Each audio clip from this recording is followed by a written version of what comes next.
Boom. Like that, it's Thursday, right? It's almost Friday. So thank you all for clicking on and joining us. Like we did on Tuesday. I believe we started with the Tampa Bay Buccaneers. We're looking at the off season. So welcome to Inside the Franchise. You got Walter Stringer and of course Ned Lennon. You guys remember him? So, uh, so real That's correct. I mean, what we're doing this series, we're going it backwards, and we're taking a deep dive into the actual franchise. We're looking at it, we're seeing how they can repeat. I mean, obviously the Chiefs last year they won the Super Bowl. This year, they came up short. So when we look at this off season, I mean, obviously you could take a look right with the screen behind me. Some of the things that we're going to be talking about now. Uh, they it's easy to see. I think that everybody's already diagnosed what's wrong with the Kansas City Chiefs or where they need help. So, but let's take a little deeper dive into it, right? I mean, what what do we do? I mean, how do we clean up this mess? Because you're talking about a team that's over $22 million in the cap alone. So you know, I know that these GMs and I know that they fix these numbers. You can front load and there's going to be some post cuts. But how does this team make it back into the Super Bowl again? Let's get right into it. So there's some free agents out there. Um, Ned. So let's talk about it. Yeah, certainly. So, I mean, you hit the nail on the head. The biggest issue that Kansas City is going to really have making a challenge back in the Super Bowl again this coming season is going to be the salary cap. Obviously, when they were booking a lot of these players, we weren't expecting to have COVID hit. You know, that's going to impact the trajectory of where we were kind of headed. I think it's somewhere around 180 mil now. These guys are sitting well north of 200 million. It would have already been a challenge in the first place to try and get underneath that.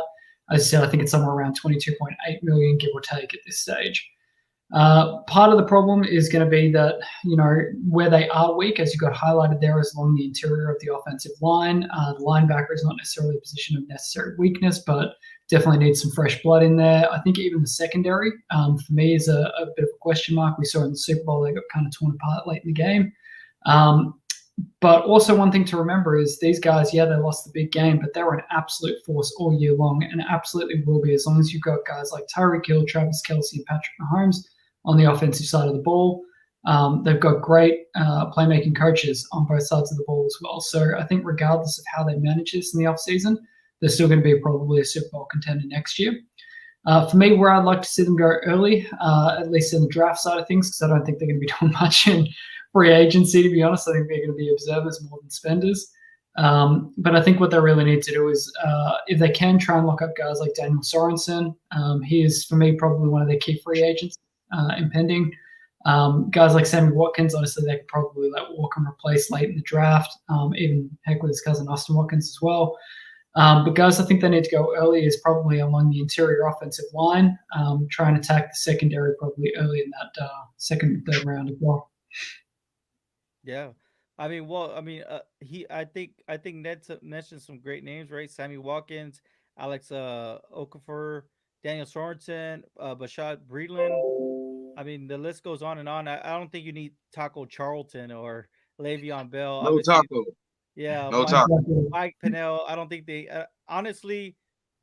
I think that they struck gold with Patrick Mahomes. I think that, like you said, I mean, what do you think? I mean, what do you think as far as the free agent, their impending free agents? Is there anyone that they have to have back?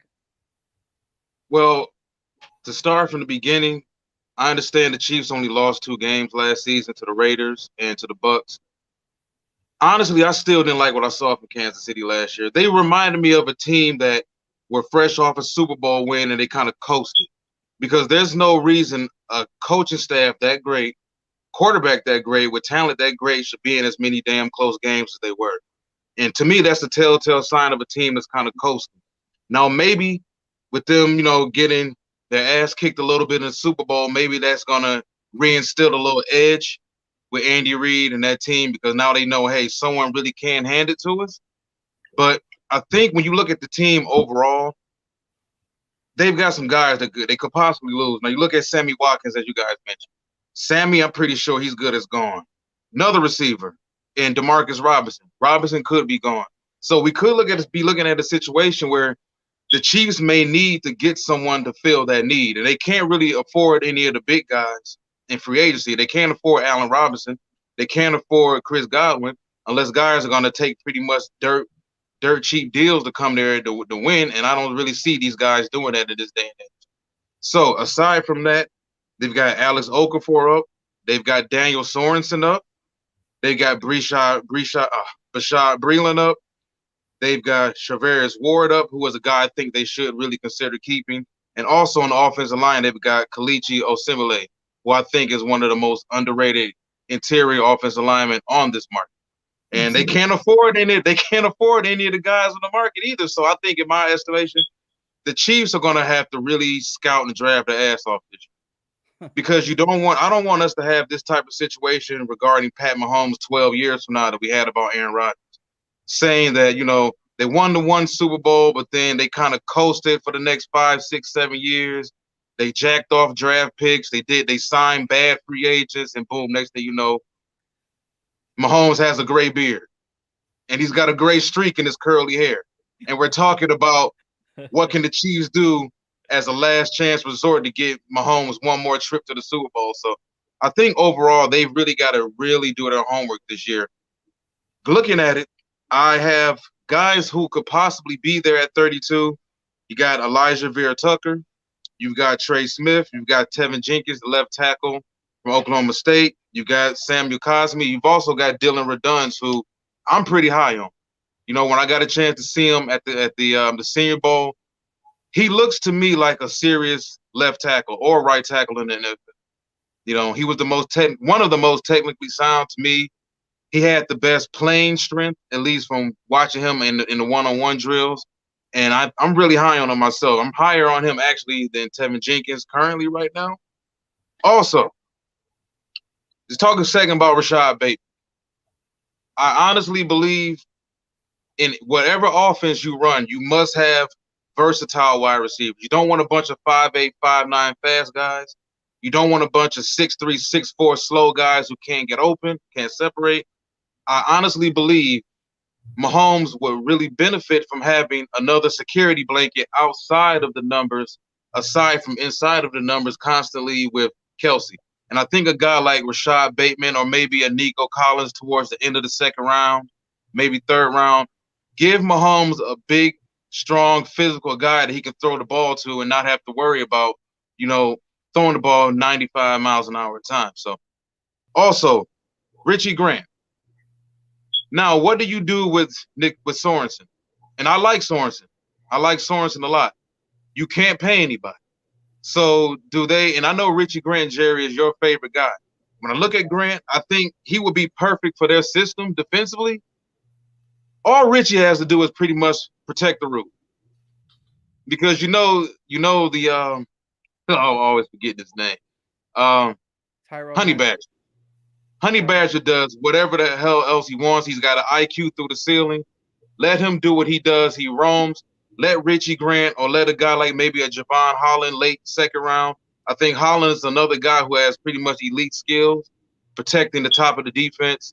Get a guy who can run and can cover the shell of the defense. So I think overall, the Chiefs have a lot of different directions they could possibly go at 32. I would rather see them take the best player at the position of need, not necessarily take a guy who's the best player at a position they don't need. But let's say, for instance, there's a run on offensive lineman, and we get to number 32, and you've got maybe the 7th best offensive lineman on the board. If there's a Jalen Waddle that falls to, even though Waddle doesn't fit the criteria I just said, if there's a guy like Waddle who falls to number 32, you have to consider him. I also think, Bateman is a serious consideration. Kadarius Toney is also, I think, a guy who could fit into their system, but he's kind of like another Tyreek Hill, lesser Tyreek Hill. So I think they really need a big body guy on the outside who can really be a security blanket for Mahomes, and that'll also help. But of course, we all know offensive line is the biggest need. So I think in a perfect world, I think a guy like Elijah Vera-Tucker could fall to them at 32. You want to take a risk on a guy like Trey Smith at 32, maybe a Wyatt Davis, Samuel Cosme, Tevin Jenkins, but I think offensive line should be the number one direction they're looking at. I think that both of you all hit it. I mean, I think you guys hit the nail right on the coffin, right? I mean, because you look at it, I mean, and these pretty bad games that we saw the Chiefs in, Patrick Mahomes was getting lit up, and it didn't stop, especially in the Super Bowl. So definitely, I mean, a man's best friend is also a good running game, right? That helps sets up the play action pass. Let's go Well, what left. truly happened to the running game, Jerry? It seems to me like they kind of gave up on Clyde Edwards-Helaire, which I think was kind of ridiculous. They never played LaShawn McCoy. McCoy's in Tampa, but they didn't do anything with him. They pretty much did nothing with Le'Veon Bell. So you have to eventually if you want to really keep him healthy, run the damn ball more.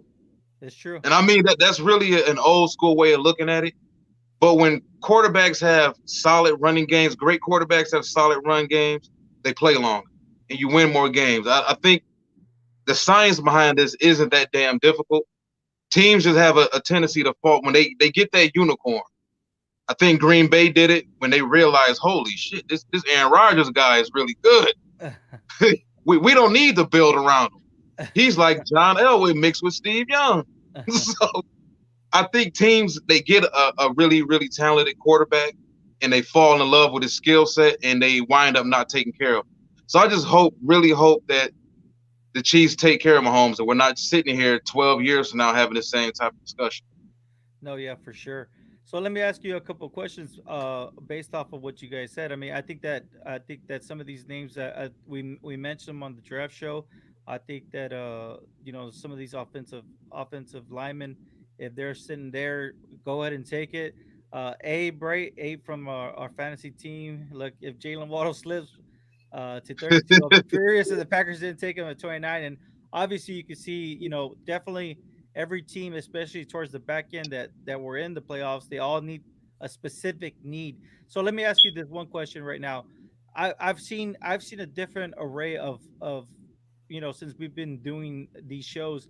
You got a mixed bag of fans, mixed bag of let's just say people that actually study their teams, and some people say no, the draft is not where you build your team.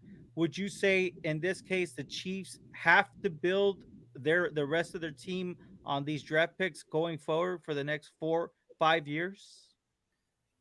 Yeah, if I could speak on that. So, absolutely. I mean, when you get handcuffed to the cap like they have been, and every decision that they've made with their players has been a great one. I mean, you've got to lock up a guy like Travis Kelce. He is a big part of their offense. Tyreek Hill, a big part of their offense.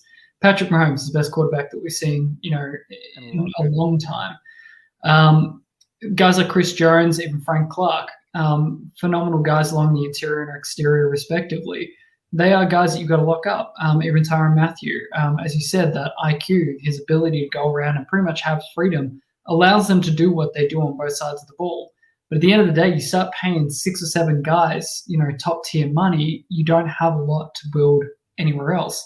So especially when you have a situation like COVID restricting the cap, and this is obviously going to be a 1 or 2 year sort of situation, we're going to start building back up over that 200 mil.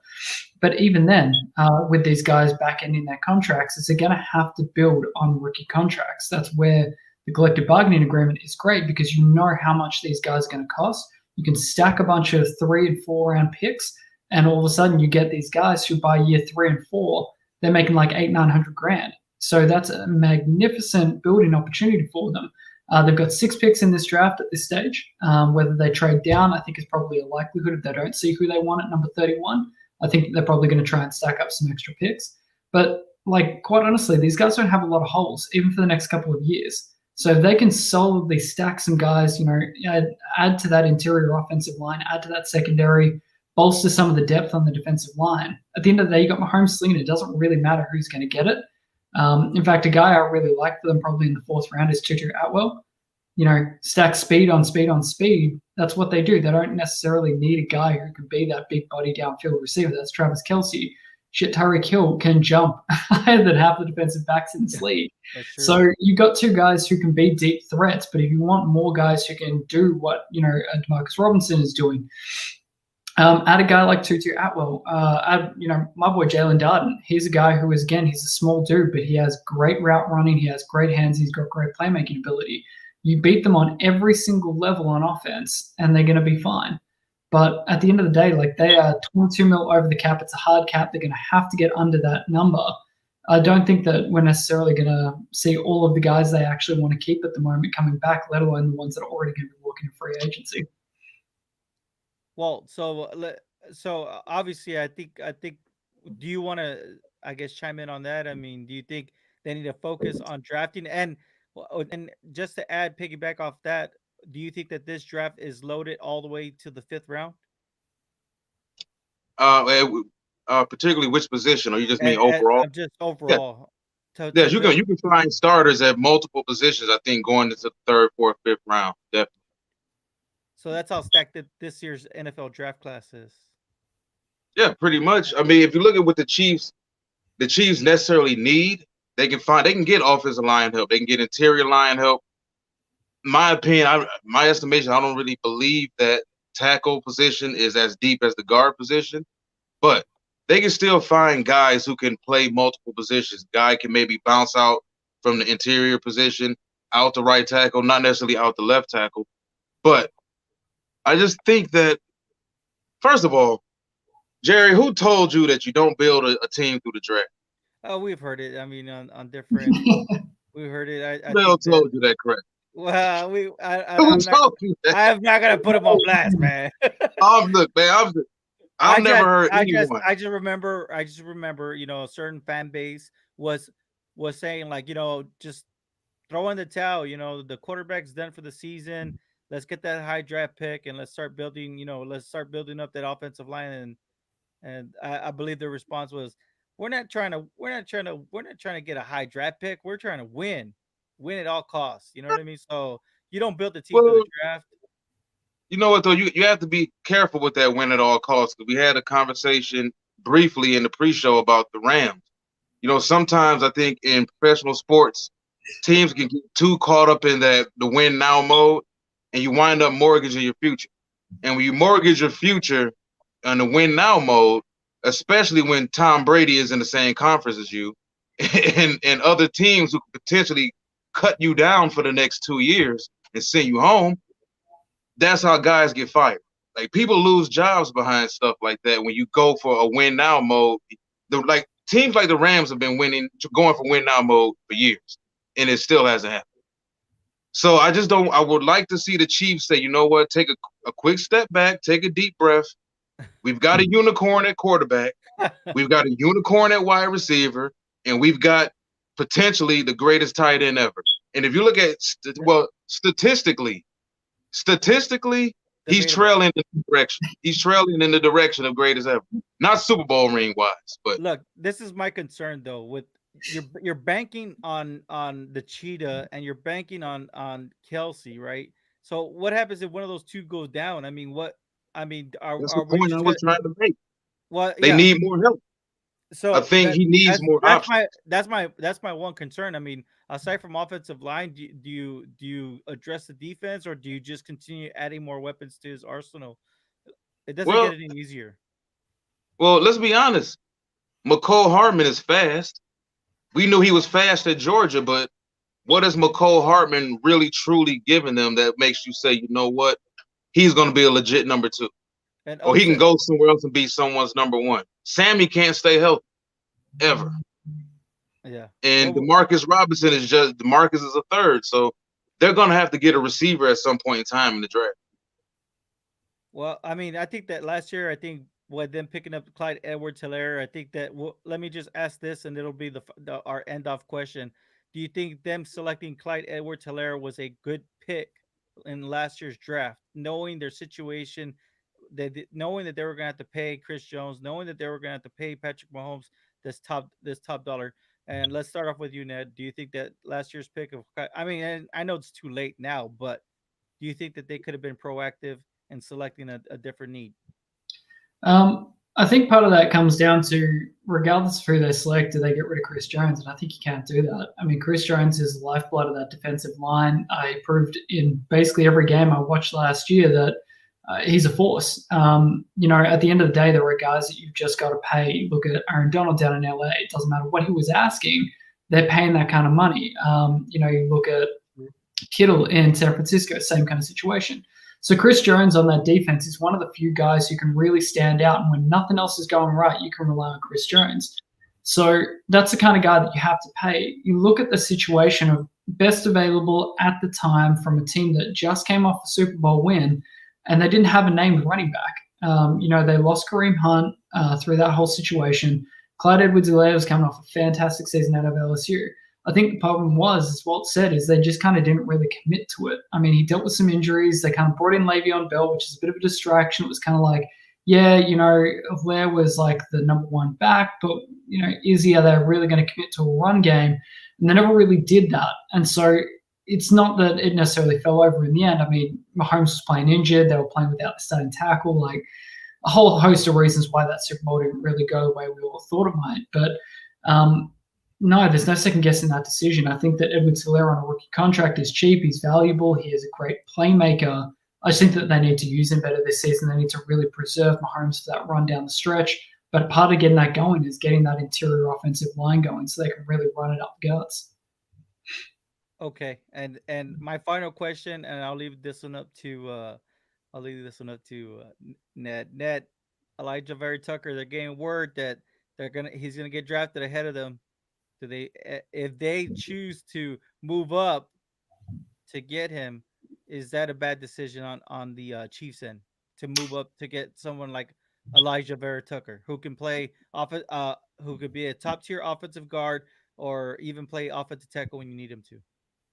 Yeah, I think moving up here is probably not the move that they're likely to do. If Vera Tucker is like their guy, he is the superstar, then yeah, but they don't have a lot of draft capital to make that happen. And I don't think that Vera Tucker is going to be the solution. He's not going to fix all of their problems. They got a few too many areas that really need addressing.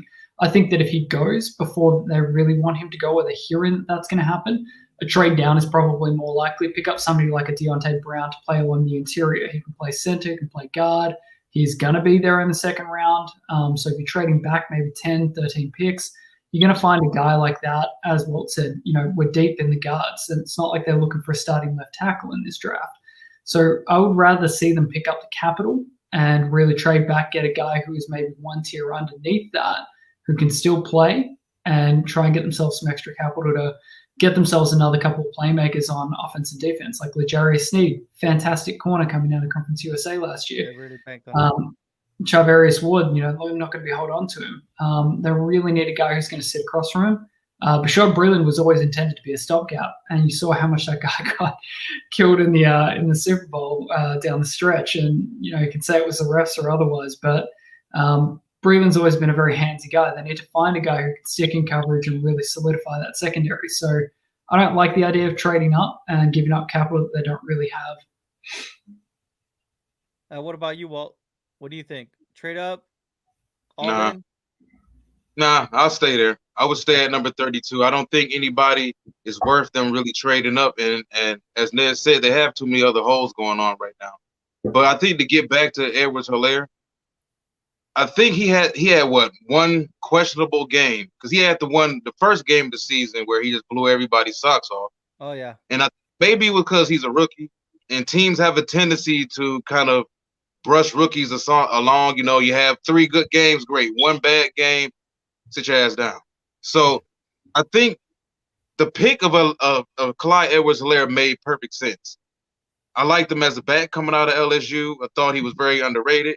I thought he was doing a good job for them before they decided to bring in Le'Veon and start mixing things up and start cooking too much. They had too much going on. But I think the way the Chiefs played last season was too inconsistent. They flew entirely too close to the sun. And you could argue the Chiefs probably could have had about 4 or 5 losses last season. Very true. It's too much falling behind and trying to outgun everybody and outgunning everybody early, then allowing them to come back and close the gap. So I think that the Clyde Edwards-Helaire pick made enough sense. They just need to make sure they utilize it. Stop falling up. We fall in love with the quarterback way too much. And when you want to throw the ball too much, that is not a recipe to win. Who does it? for sure. So, I mean, there's still a lot to happen in the next coming weeks. Right, March 9th is the deadline for franchise tags.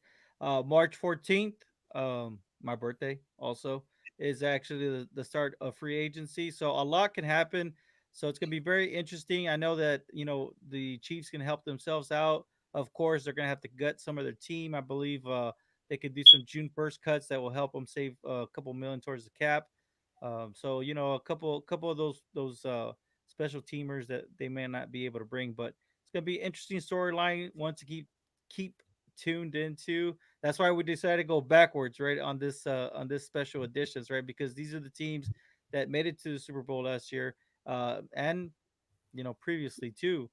So let's just continue this countdown and see how it plays out and how the next couple of weeks plays out in front of us. But we want to thank you all for tuning in and stay tuned. I believe Sunday,